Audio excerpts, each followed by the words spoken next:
Hello students, welcome back to VK study centre. तो students, last lecture में हमने आपको टॉपिक नंबर 1.6 कंप्लीट कराया था और उसके जो भी न्यूमेरिकल थे हमने आपको शॉर्ट वीडियो डालकर समझा दिया था।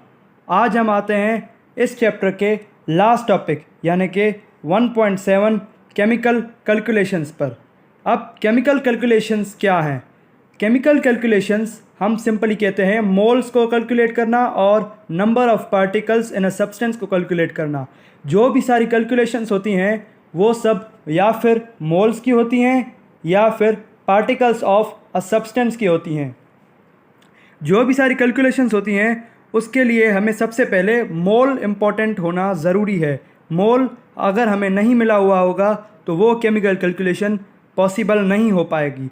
अगर हम सीक्वेंस की बात करते हैं कि किसी भी स्टेटमेंट में अगर हमें नंबर ऑफ़ मोल्स और नंबर ऑफ़ एटम या फिर मॉलिक्यूल फाइंड करने के लिए कहा जा रहा है तो सबसे पहले उसमें हम नंबर ऑफ़ मोल्स कैलकुलेट करेंगे, तभी हमें नंबर ऑफ़ पार्टिकल्स या फिर नंबर ऑफ़ मॉलिक्यूल मिलेंगे। अगर हमें नंबर ऑफ़ मोल्स नहीं मिले होंगे तो हमारे लिए नंबर ऑफ़ पार्टिकल्स कैलकुलेट करना इम्पॉसिबल हो जाएगा। अब इस टॉपिक के 3 सब टॉपिक्स हैं। 1.7.1 मोल मास कैलकुलेशन। अब in this we calculate number of moles of substance with the following equation। अब नीचे दिए गए इक्वेशन की मदद से मोल मास कैलकुलेशन में हम नंबर ऑफ़ मोल्स कैलकुलेट करते हैं। अब नंबर ऑफ़ मोल किस तरह कैलकुलेट किए जाते हैं? नॉन मास ऑफ सब्सटेंस यानी कि जो मास हमें स्टेटमेंट में यानी कि प्रॉब्लम के स्टेटमेंट में दिया गया है उसे अगर हम उस सब्सटेंस के एक्चुअल मास के हम डिवाइड करेंगे तो हमें सिंपली नंबर ऑफ़ मोल्स मिल जाएंगे।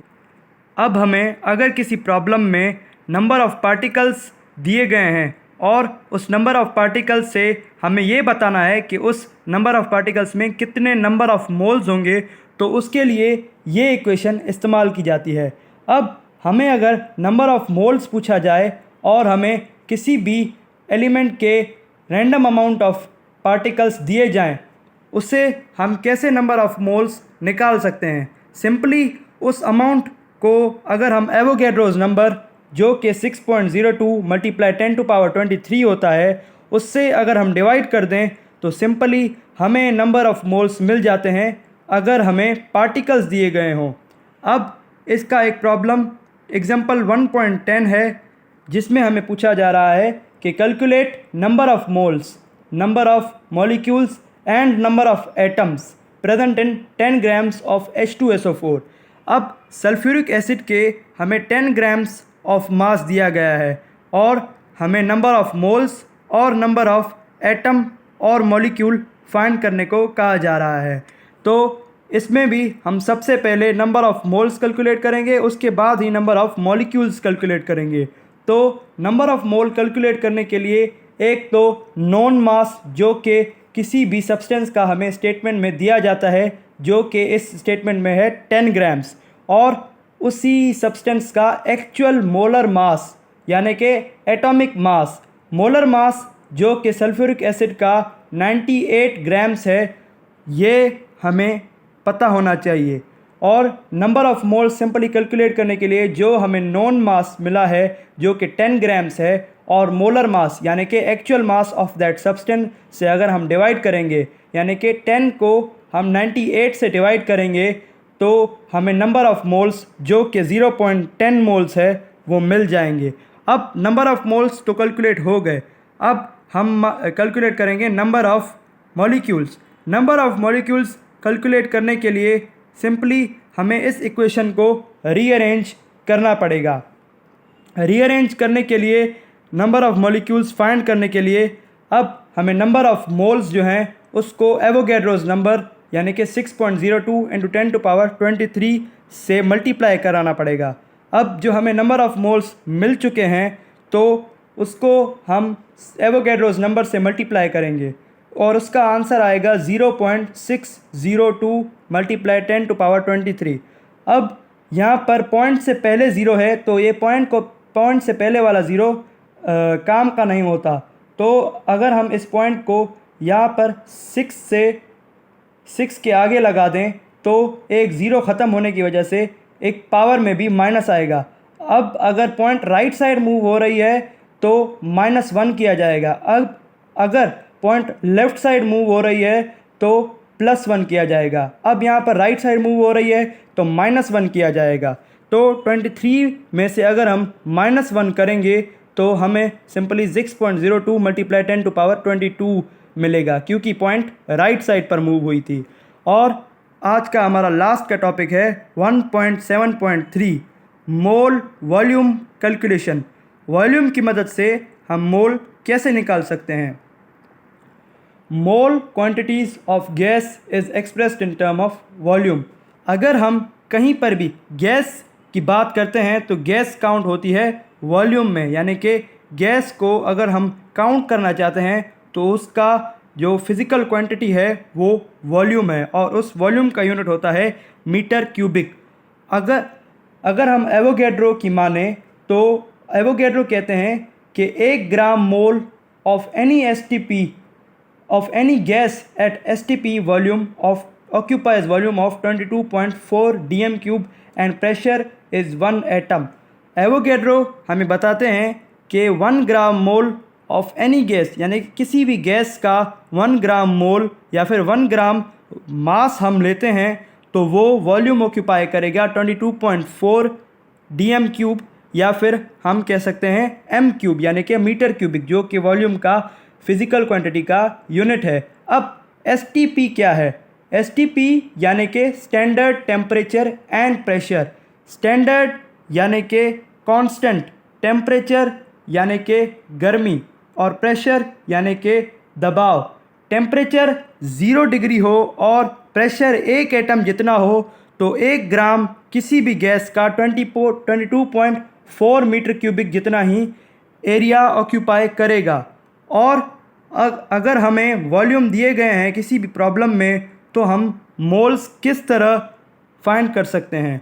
तो हमें पूछा जा रहा है कि how many litres of carbon dioxide would be produced if 0.450 moles of carbon monoxide reacts with access oxygen of STP।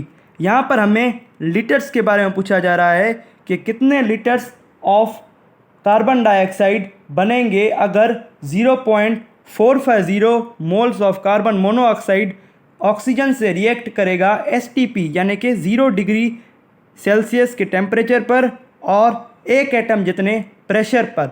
अब यहाँ पर हमें एक रिएक्शन दी जा रही है जिसमें कार्बन मोनोऑक्साइड ऑक्सीजन के साथ रिएक्ट कर दो कार्बन डाइऑक्साइड के मॉलिक्यूल्स को बना रहा है, और हमसे पूछा जा रहा है कि अगर 2 mole of carbon monoxide oxygen के साथ रिएक्ट करते हैं तो कितने लीटर ऑफ कार्बन डाइऑक्साइड हमें मिलते हैं। तो इसके लिए हमें सबसे पहले स्टेटमेंट को पढ़ना चाहिए कि हमें दिया क्या गया है। हमें तो कार्बन मोनोऑक्साइड के मोल्स यानी कि अमाउंट ऑफ सब्सटेंस दिया गया है। तो हम कार्बन मोनोऑक्साइड के नीचे 0.540 मोल्स, यानी कि जितने अमाउंट में वो रिएक्ट कर रहा है वो लिखेंगे, और जितने नंबर ऑफ कार्बन मोनोऑक्साइड हमें दिए गए हैं वो भी लिखेंगे, यानी कि 2 नंबर ऑफ कार्बन मोनोऑक्साइड। और अगर हम राइट साइड पर जाते हैं तो हमें 2 मोल्स ऑफ कार्बन डाइऑक्साइड मिलते हैं। हमें सिंपली कार्बन डाइऑक्साइड के लीटर्स, यानी कि कितने अमाउंट में कार्बन डाइऑक्साइड हमें मिल रहा है प्रोडक्ट साइड पर, वो कैलकुलेट करना है। तो वो कैलकुलेट करने के लिए हमें क्रॉस मल्टीप्लिकेशन रूल का अप्लाई करना पड़ेगा। क्रॉस मल्टीप्लिकेशन यानी कि अगर हमें 4 चीज़ें दी गई हैं, 2 लेफ़्ट साइड पर और 2 राइट साइड पर, जो कि 2 राइट साइड पर चीज़ें दी गई हैं उनमें से एक अननोन है, तो उसे हम सिंपली लेफ़्ट साइड के एक चीज़ के साथ मल्टीप्लाई करेंगे, और जो लेफ़्ट साइड की एक चीज़ है उसे हम राइट साइड की एक चीज़ के साथ मल्टीप्लाई करेंगे। अब लीटर्स जो अननोन है उसे हम x फॉर एग्ज़ाम्पल सपोज करते हैं, और अगर हम x को 2 से मल्टीप्लाई करेंगे तो हमें 2x मिलेगा, और 0.450 मोल्स को अगर हम 2 के साथ मल्टीप्लाई करेंगे तो 0.450 × 2। अब हम इसको इसी तरह ही रहने देंगे और 2x यानी कि 2 जो x के साथ मल्टीप्लाई में है वो 2 को हम डिवाइड करेंगे, और अब 2 डिवाइड में आ गया तो 2 को हम 2 के साथ कैंसिल कर देंगे। अब हमें बचेगा 0.540। x is equal to 0.540 litres of carbon dioxide हमें मिलते हैं, जबकि कार्बन मोनोऑक्साइड ऑक्सीजन के साथ रिएक्ट करता है। तो students, chapter number 1 fundamentals of chemistry हमारा यहीं पर ही ख़त्म होता है।